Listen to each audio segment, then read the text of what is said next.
Alright, सालार का teaser देखते हुए तुमने शायद यहाँ पर नोटिस किया होगा कि इस सीन में पृथ्वीराज सुकुमारन जब दिखाए जाते हैं तो उनके हेड पर ब्लैक तिलक और हाथ में रिंग है, जो कि ये फोर्स कर रहा था कि पृथ्वीराज सो ऐसी और भी डिटेल्स हैं, जैसे कि इस सीन में प्रभास यहाँ पर किसी को देखकर गन फेंक रहे हैं और उनके बॉडी टेक्सचर से पता चलता है कि वो सामने किसी को देख रहे हैं, पर इधर तो कोई है ही नहीं, फिर वो किसको देख रहे हैं। पर जब तुम इस साइड पर थोड़ा ध्यान दोगे तो तुम्हें इस धुएं में कुछ दिखेगा, रॉकी। तो सालार का टीजर सुबह 5:12 पर ही क्यों आया, और शायद ही तुमने यहाँ पर नोटिस किया होगा कि ये।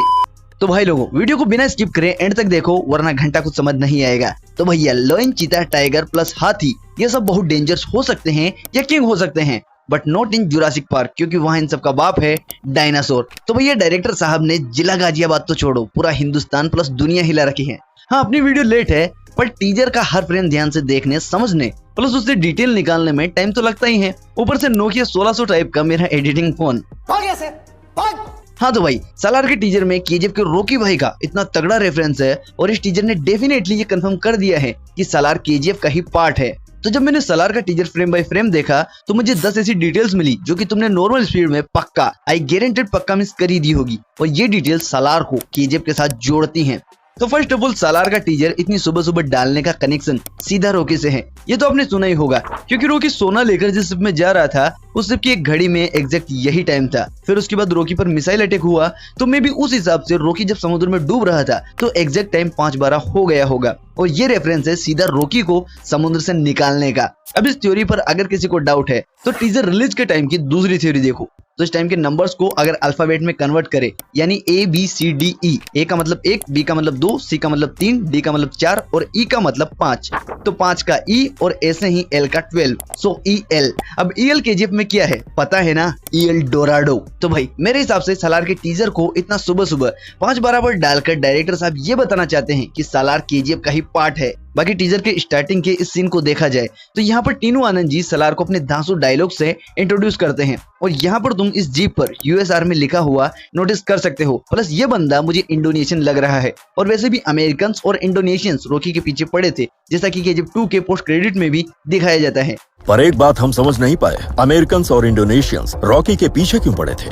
अभी रॉकी के पीछे क्यों पड़े थे ये सालार में देखने को मिल सकता है, या फिर रॉकी की आड़ में सालार ने ही कुछ कांड किया हो। तो इस डिटेल को स्ट्रॉन्ग करने के लिए इस डिटेल को देखिए। तो सालार जो कि मूवी का टाइटल है, अब ये एक उर्दू वर्ड है जिसका मीनिंग है राइट हैंड। आसान भाषा में बोले तो सेनापति, यानी कि सालार रॉकी भाई का राइट हैंड है, जो कि अपने रॉकी भाई के लिए कुछ भी कर सकता है। अब आपको याद होगा कि रॉकी को 1978 से 1981 तक केजीएफ में गायब दिखाया गया था, तो हो सकता है कि सालार में 1978 से 1981 के बीच की कहानी हमें दिखाई जाए।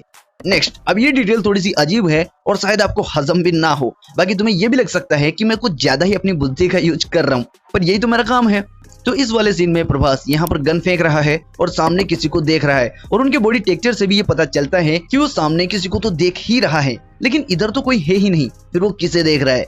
तो जब तुम इस जगह पर थोड़ा बहुत ध्यान दोगे तो तुम्हें इस स्मोक में कुछ दिखेगा, और तुम मानो या ना मानो, लेकिन यहाँ पर मुझे लगता है कि रॉकी भाई ही है। बाकी सही से तो ये मूवी आने पर ही पता चलेगा कि आखिर वहाँ कौन है। अगली डिटेल है कि सीन में जब पृथ्वीराज सुकुमारन दिखाए जाते हैं, जो कि मोस्ट प्रोबेबली फिल्म के मेन विलन हो सकते हैं। अब एक्चुअल डिटेल ये नहीं है, डिटेल तो ये है कि इनके सिर पर काला तिलक लगा हुआ है, जो कि हमने केजीएफ में गरुड़ा के सिर पर भी देखा था। और इतना ही नहीं, इनके हाथ में रिंग भी है, और रिंग तो वैसे अधीरा के पास भी थी, जिसे कि KGF 2 में काफी ज्यादा हाईलाइट करके दिखाया गया था, बट उसका कोई खास कनेक्शन नहीं बना था। तो पृथ्वीराज का कोई ना कोई कनेक्शन पक्का गरुड़ा या फिर अधीरा के साथ है। बाकी इस डिटेल को और स्ट्रॉन्ग बनाने के लिए अगली डिटेल देखिए। तो यहाँ पर हमें ये सीन देखने को मिलता है जहाँ पर 2 गुंडे हैं और इनके हाथों में वेपन है।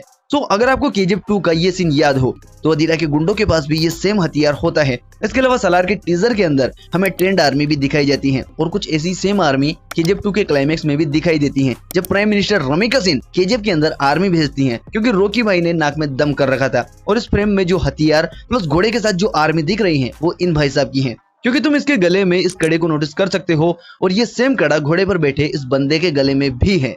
सो KGF 2 का पोस्ट क्रेडिट सीन तो तुमने जरूर देखा होगा। इस सीन में यहाँ पर काफी सारे टैंक्स और गोदाम हैं, जिन पर C516 आईफा और LLF-81 लिखा हुआ है, जो कि सालार के टीजर में भी ये सेम चीज दिखाई गई है। इसका मतलब केजीएफ 2 के पोस्ट क्रेडिट सीन से सालार मूवी का जरूर कुछ ना कुछ कनेक्शन है, तभी तो उधर के सीन इधर दिखाई दे रहे हैं। बाकी एक और सीक्रेट है कि केजीएफ के ऑल मेकर्स अभी सालार में लगे हुए हैं, चाहे वो डायरेक्टर हो, प्रोड्यूसर हो, सिनेमेटोग्राफर हो, म्यूजिक कंपोजर हो, यहाँ तक कि एडिटर हो।